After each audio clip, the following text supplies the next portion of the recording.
কথা বলতে ইচ্ছে করছে না, হাসতে ইচ্ছে করছে না, সেরে উঠতে চাইলেও যন্ত্রণা শেষই হচ্ছে না। খুব লণ্ডভণ্ড সবটুকু, অবিন্যস্ত।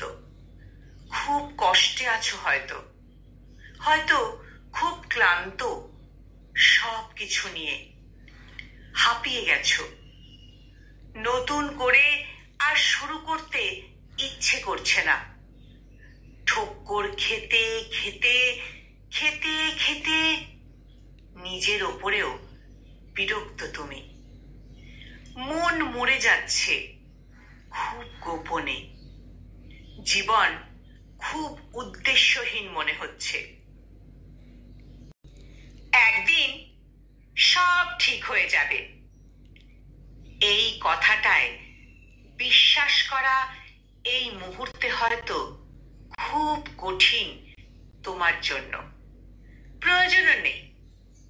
জীবন পিসি সরকারের ম্যাজিক শো তো নয়, তাই হঠাৎ করে একদিন সব ঠিক হয়েও যায় না।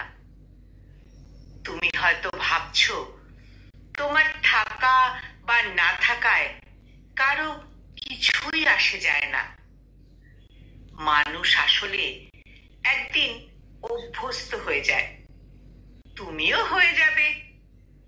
ততদিন অবধি যেমন ভাবে ইচ্ছে থাকো।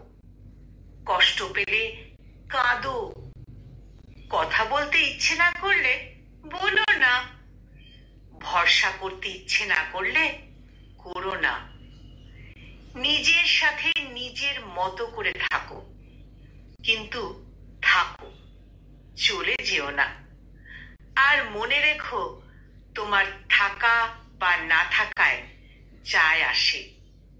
কোথাও না কোথাও কারো না কারোর কিছু না কিছু যায় আসে। তুমি সত্যি। কলমে অমিত ডিট্টু আর কণ্ঠ প্রয়াসে আমি নিবেদিতা। Novus